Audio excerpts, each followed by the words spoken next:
Yo, what's going on, guys? Today I'm going to be making another Showdown video. This one's going to be for Sunday Night Football. For Week 5, we do have a game between the Cowboys and the Texans. This is going to be my first time making a video, or a Showdown video for Sunday Night Football. I usually always make them for Thursday's game and for Monday's game. Never made one for Sunday's game, but I do want to start getting more Sunday Night Football Showdown videos out. Just covering all the Showdown slates, especially the ones, where the games by themselves, like during the main slate, I don't usually play the showdowns, like the 1 o'clock showdowns or whatever. I just focus on the primetime ones. So we got a primetime game Sunday night between the Cowboys and Texans. We'll talk about this showdown slate, the players I think we should be targeting on the showdown slate. We'll go through, how I think the game's going to play out. We'll look at the totals for this game, the Vegas odds. Right now, the Texans are 3.5-point favorites. They got a 45, or this game right now, its total is 45.5. It did open at 45, rose to 45.5. We'll talk about that, talk about just this game in general, the plays I like. But before we do get started, guys, I would appreciate it if you would drop a like on the video. That definitely does mean a lot. I am recording this video on Saturday, so if you haven't seen my NFL Week 5 DraftKings picks video, uploaded that earlier this week. Definitely check that out before the slate starts on Sunday. I go over the slate, talk about some of my favorite options and the guys that I'm going to have the most exposure to in my lineups. But yeah, let's go ahead and look at this game and look at this slate. We'll start at the top with Deshaun Watson. He is the most expensive option on the showdown slate. He's more expensive than Ezekiel Elliott, and he's more expensive than DeAndre Hopkins. And I do really like Deshaun Watson on the showdown slate. I like him as a captain if you can fit him in. If you play him at captain, he's $18,300, which is pretty expensive, but I think there are going to be value plays we can consider. We'll talk about them in a second. But I like going Watson. Obviously, if you're playing Watson, I think you pair him with DeAndre Hopkins. That just makes the most sense. Look at the targets for DeAndre Hopkins, how involved he is in this offense. He's seen at least 10 targets every week this year. 11 targets week 1, 11 week 2, 10 week 3, 12 targets week 4. I can easily project Hopkins to get at least 10, close to 12, possibly even 13, 14 targets, especially for this game because Will Fuller is questionable. Kiki Kuti as well is questionable too. The number 2, the number 3 receiver for the Texans, both of them are questionable. So if they somehow both are out for this game, I expect Hopkins to just get so many targets, just get so much volume from Deshaun Watson. Watson's going to be looking his way a ton. And even if Will Fuller and Kuti both play, I expect Hopkins to still get most of the targets. I think Fuller is in play if he does play for this game. It will be interesting to see, if he's ruled active, if he's actually going to be active and moving around and stuff, or if he's just going to be out there like as a decoy. I guess we'll have to wait Sunday night to get that news.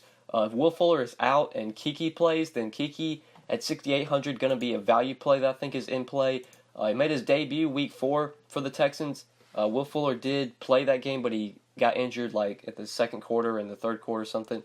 Kuti started to get a ton of targets. He got 15 targets, 11 catches for 109 yards. I don't expect him to see 15 targets again, especially not if Will Fuller plays. But if Will Fuller's out, I could easily see Kiki getting 7, 8 targets. So he definitely, at 6,800, is definitely a value play, or sort of a cheaper play. I wouldn't call him value, but a cheaper option that you can use, especially if you want to play Watson, Hopkins, if you want to play Zeke. I don't think I'm going to be on Dak Prescott. He just hasn't shown it for me yet. I won't be playing Dak pretty much at all until he actually shows that he can do something. Really, the only guys I'm considering paying up for are Watson, Hopkins, and Elliott. And obviously, those are probably the 3 guys you guys are probably considering paying up for as well. But Kuti at 6,800, I think is in play. If Will Fuller is active, I probably won't be playing Kiki. But if Will Fuller is out, Kiki at 6,800 is a value option. Another key injury on the showdown slate is Lamar Miller. He is listed as questionable for the Texans. If he is out, I think Alfred Blue, 4,600, probably one of the better cheap options you can put into your lineups as a value play. I expect Blue to get at least probably 10, 15 carries, get some work in the passing game as well, as long as Lamar Miller's out. If Lamar Miller plays, I think he's an option at 6K. I rarely play Lamar Miller, especially like on the main slate, but on these showdown slates where we don't have many options to choose from, I think he is an option. He's getting the carries. He just hasn't really been efficient. Look at the rushing attempts, 20, 14, 10, 14. The targets, 2, 2, 6, 0. That one game against the Giants, really good target share. That game got 6 targets, only 10 carries though. But Lamar Miller's going to he's going to get 10 to 15 carries. He's going to get probably close to 5 targets, especially if they're playing from behind. If they're ahead, there's a good chance he gets more carries. So if Lamar Miller's able to play, I like him at 6K. If he's not able to play, Alfred Blue at 4,600, probably one of the better cheap options you can consider. He'll probably step into Lamar Miller's role and just do what Lamar Miller does, get those 10, 15 carries. He might get a few more targets because Alfred Blue is pretty good in the passing game. But I think that's it for like the 6K guys. Now trying to find some punts that we can play. Cole Beasley, I don't love to play this guy, but especially on showdown slates, I think he is an option. And at 5,600, I think he's an option we probably need to consider, especially if we do want to pair Watson to Hopkins because that's really expensive. Cole Beasley allows us to do that. Don't really like attacking the Cowboys through the passing game because they really don't have a passing game. But like I said earlier, it is a showdown slate. It's a one-game slate. We don't have many options. I did play Beasley in the showdown slate earlier this year. I think it was against the Giants. He didn't do great. Only got 2 catches for 13 yards. But Beasley's probably, I would say, the top receiver for the Cowboys. He's the one that you can project for the most targets. 8 targets week 1, 3, 5, 5. I expect him to get 5 or more targets in this game. If he falls into the end zone, he's going to be a really good value play. We know he gets a lot of, sort of low depth targets or whatever. A lot of short slants, a lot of just short routes, kind of like a Jarvis Landry, to where, he's really good for PPR sites that give you a full point per reception. So I could easily see Beasley getting 5 catches, 50 yards. That's 10 points. That might be good enough on this slate at 5,600. He's probably the only guy that I would target from the Cowboys receiving corps. Obviously Zeke's a great play, but talking about like the wide receivers, Allen Hurns just hasn't done anything for the Cowboys. We look at his targets: 3 targets, 2 targets, 4 targets, 5 targets. Has not surpassed 7 DraftKings points. His best game was last game against the Lions, where he got 3 catches for 30 yards. That's his best game as a Cowboy. I'd rather play Beasley. Look at Michael Gallup at 3,800. He hasn't really got many targets. 1 target, 2 targets, 4, 5. Best game was last week against the Lions. 2 catches for 45 yards, 6.5 DK points. But we see with these showdown slates, if you find the guy that catches the touchdown like Tavon Austin, I know it was Tavon Austin that caught like the 50-yard, 60-yard touchdown off the game, or like off the bat to start off the game. It could be Tavon Austin again this week. It could be a guy like Beasley. Could be Allen Hurns. Targeting these Cowboys receivers is really a toss-up. Obviously, Beasley, I think, is the safest play. That's kind of why I rolled with him. But I think all of them are playable, especially in tournaments. In cash games, I'd play Beasley and really not consider anyone else. But for tournaments, I think all of them are in play because one of them could catch a touchdown. Just figuring out which one it is kind of going to be the hard part. But going away from the Cowboys receivers, let's look at some of the other plays. You got the kickers at 3,600 and 3,400. I think are definitely playable on this slate, even in tournaments, because we're really searching for value. This is a low total game, so I don't expect there to be a ton of scoring. I think Watson's going to probably throw for 3 touchdowns. Hopkins will probably catch 1.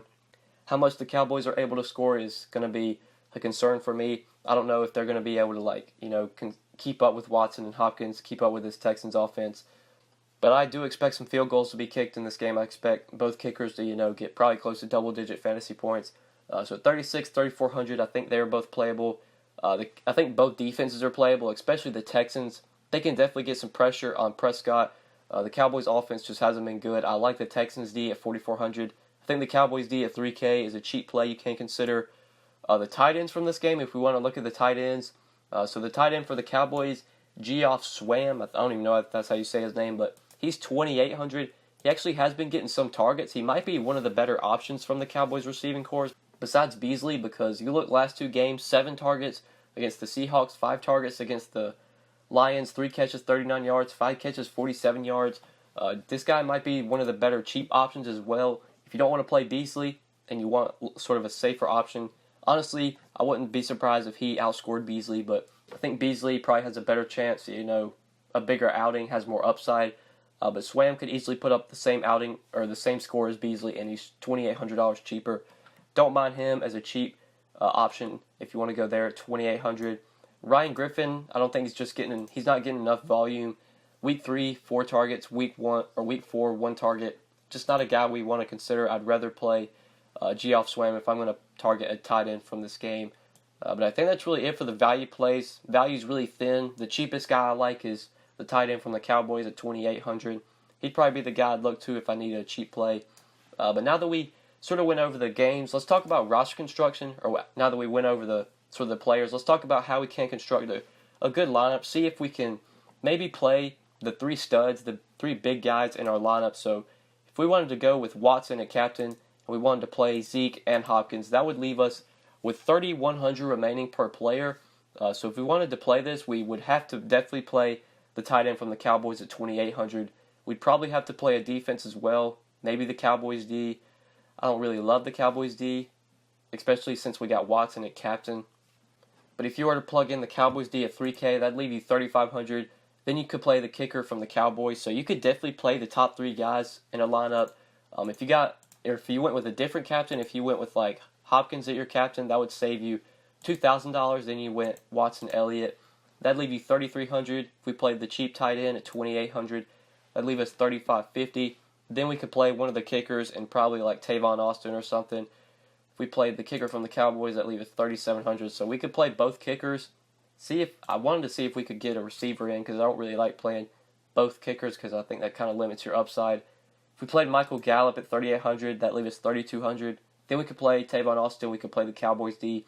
So it's definitely possible to play all three of the top tier studs if you wanted to do that. I'll probably do that in at least one lineup because I'll be playing multiple lineups in the big tournament. I'll have one where I play all those top three guys and then just punt the last three positions. But I think the optimal way to go is probably to play Watson and Hopkins together. I would think. It feels scary to like fade Ezekiel Elliott if you're playing like cash games. But I think Watson to Hopkins is the way I would go. And then look to guys like Beasley, who I think are really good plays. If Will Fuller's out, I don't mind playing Watson, Hopkins, and Kiki if you want to do that. The running backs are in play from the Texans for me. If Lamar Miller is able to go, I like him at 6K. If he's not able to go, then Alfred Blue is definitely a guy I'll be playing in a lot of lineups at 4,600. But I think that's really it for the Showdown slate. Kind of did all that I want to do, sort of talk about the plays, talk about the game, go over roster construction as well. I think that's a big one is roster construction. How do you construct your lineups? What makes the most sense? Maybe a way to construct your lineup that maybe is a little bit off the board that you could use for like the big tournament if you're playing a lineup in that big tournament. Way you could go to be a little different. I think there are different ways to go. Playing a guy like Watson and your captain might actually be somewhat contrarian since he's so expensive. People probably don't want to do that. I feel like people are probably going to play somebody like maybe Dak at their captain because he's 14-4. He saves you a little bit of salary. I don't really love like a lot of the cheap plays at captain. I'd probably go, if I was to go the cheapest, I'd say I'd go maybe Lamar Miller. I don't even know that I would really want to do that. I think captain, you're probably sticking to like the top four guys. Mainly Watson, Elliott, Hopkins make the most sense. But yeah, guys, I think that's it for this Showdown video. Hopefully you guys did enjoy the video, and hopefully this video did help you. If you enjoyed, make sure you click that like button. I do appreciate it. If you have not subscribed yet, make sure you click the subscribe button down below as well. And if you did miss my Week 5 NFL video, uploaded it earlier this week, make sure you check that out. I would appreciate it. Give that video a like before Sunday gets around, before the main slate starts. It would definitely mean a lot if you would check that out.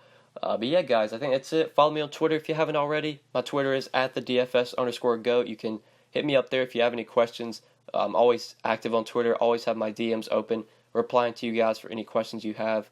But yeah, good luck tonight, and we will see you back again on Monday with my Week 5 lineup review and going over the Showdown slate for Monday Night Football. Good luck, guys.